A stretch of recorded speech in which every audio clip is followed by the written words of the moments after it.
Qui êtes-vous? Et qui étaient les membres primitifs de nos tribus pour dire à Dieu ce qu'il peut ou ne peut pas faire, dire ou être? Voyez la Genèse 18, où on nous parle de 3 visiteurs célestes. Abraham s'adresse à leur chef en l'appelant Seigneur, et il se tient à leur côté tandis qu'il mange. Jésus, des siècles plus tard, c'est le même qui était l'ami et le Seigneur d'Abraham, mange avec ses disciples avant et après la résurrection, parce que tel est son choix, parce qu'il est Dieu. Votre problème, mon cher monsieur, c'est peut-être que bien que vous annonciez avec emphase 40 fois par jour que Dieu est le plus grand, il n'est pas assez grand pour accomplir ces formidables, ces fantastiques miracles. Combien de temps, et je répète, combien de temps allez-vous continuer à maintenir Dieu à distance de nous, désintéressé de nous, autoritaire envers nous, nous qui sommes faits à son image? Ces hommes sont apparus à Abraham, mais 2 sont partis en direction de Sodome et 1 est resté, celui qu'il appelait Seigneur. Puis-je vous soumettre sincèrement, systématiquement et vigoureusement quelques-unes des caractéristiques fondamentales de Dieu et vous laisser voir par vous-même que pour chacune d'entre elles, Jésus s'avère clairement et vraiment être ce que nous attendons de Dieu qu'il soit. Dieu est omniprésent, présent en tout lieu. Dans le passé, Jésus existait. Et maintenant, toi, Père, glorifie-moi auprès de toi-même de la gloire que j'avais auprès de toi avant que le monde fût. Jean 17, 5.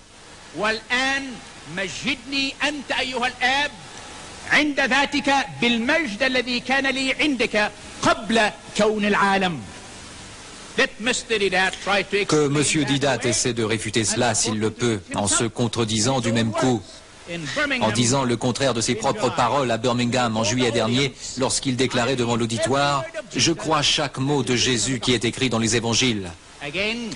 Là encore, dans l'évangile selon Jean 8, 56-58, nous lisons « Abraham, votre père, a tressailli de joie de ce qu'il verrait mon jour. Il l'a vu et il s'est réjoui. » Les Juifs lui dirent « Tu n'as pas encore 50 ans et tu as vu Abraham ?»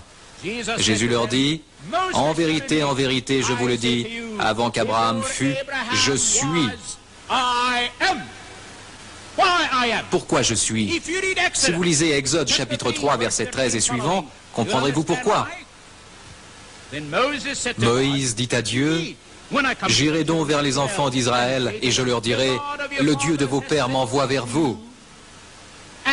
Mais s'ils me demandent quel est son nom, que leur répondrai-je? » Et Dieu dit à Moïse, « Je suis celui qui suis. » Et il ajouta, « C'est ainsi que tu répondras aux enfants d'Israël.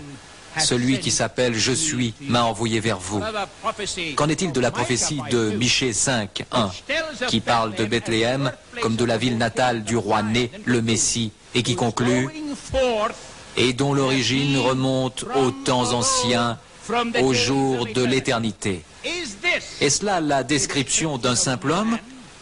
Ou n'est-ce pas plutôt celle de Dieu qui a condescendu à se faire homme? Je cite dans l'Évangile selon Jean 17, 24, à propos de son existence au commencement du monde. « Parce que tu m'as aimé avant la fondation du monde. » Maintenant, prêtez attention au passage le plus familier, Jean 1, versets 1, 2 et 3. Au commencement était la parole, et la parole était avec Dieu, et la parole était Dieu, et la parole est devenue chair. Maintenant, au futur. J'aimerais vous inviter à écouter la sagesse de Salomon qui confirme cette vérité. Proverbe 30, verset 4. Écoutez. Qui est monté aux cieux et qui en est descendu? Qui a recueilli le vent dans ses mains? Qui a serré les eaux dans son vêtement? Qui a fait paraître les extrémités de la terre? Quel est son nom? Et quel est le nom de son fils? Le sais-tu? Où est la réponse? De quel côté est la réponse? Notre Seigneur Jésus, 10 siècles plus tard, nous donne la réponse dans Jean 3, 13.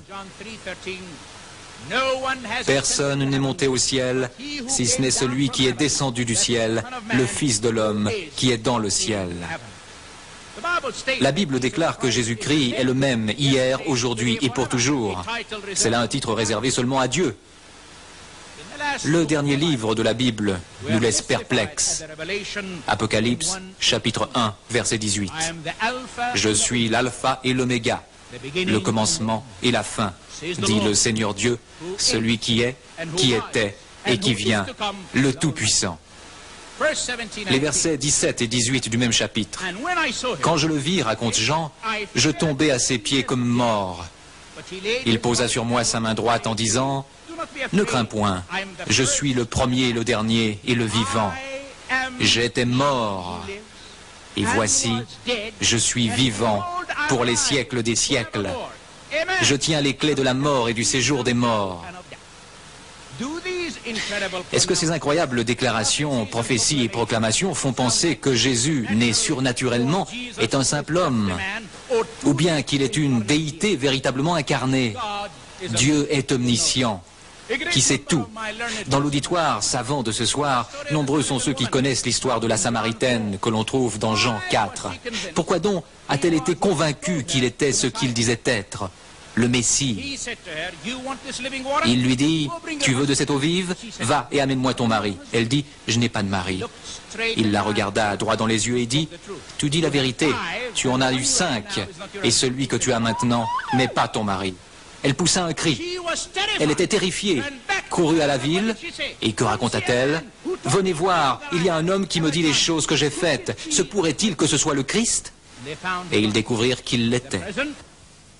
Le présent, certains d'entre vous se souviendront peut-être de l'histoire de Philippe. Philippe rencontra Nathanaël et lui dit, nous avons trouvé celui de qui Moïse a écrit dans la loi et dont les prophètes ont parlé, Jésus de Nazareth. Jésus, voyant venir à lui Nathanaël, lui dit, voici vraiment un Israélite dans lequel il n'y a point de fraude. D'où me connais-tu? Lui dit Nathanaël. Jésus lui répondit, avant que Philippe t'appelât, quand tu étais sous le figuier, je t'ai vu. Nathanaël repartit et lui dit, Rabbi, tu es le Fils de Dieu, tu es le roi d'Israël. Seul Dieu connaît l'inconnu. Comment se fait-il que Jésus ait vu Nathanaël et personne d'autre? Cependant, Dieu l'a vu. Le futur. Jésus avait prédit qu'il serait trahi, crucifié, qu'il mourrait et ressusciterait. Le tout de façon si détaillée que même les disciples mêmes, confus, furent incapables pendant quelque temps de le croire. Il a aussi prédit que Pierre le renierait par 3 fois. Pierre, son plus fidèle apôtre. Il a décrit avec précision la destruction de Jérusalem survenue 37 ans après. En plus de cela, il a parlé de la fin du monde et des conditions qui la provoqueront. Conditions que nous, en ce moment même, ce soir à Londres et dans le monde entier, nous vivons. Même lors de ce que nous appelons l'Eucharistie, Jésus avait prédit sa mort pour les pécheurs, sa résurrection et sa seconde venue. Quelqu'un qui a la conscience pure, une honnêteté intellectuelle et le souci de la justice, pourrait-il, au vu de ces preuves éclatantes, dire autre chose, si ce n'est que Jésus était Dieu en chair?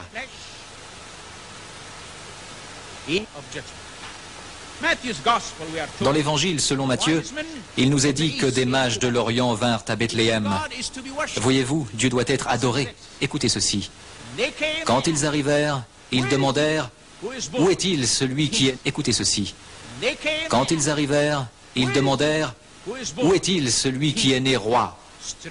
Curieux qu'ils aient appelé cet enfant roi, au lieu de lui donner le titre approprié de prince.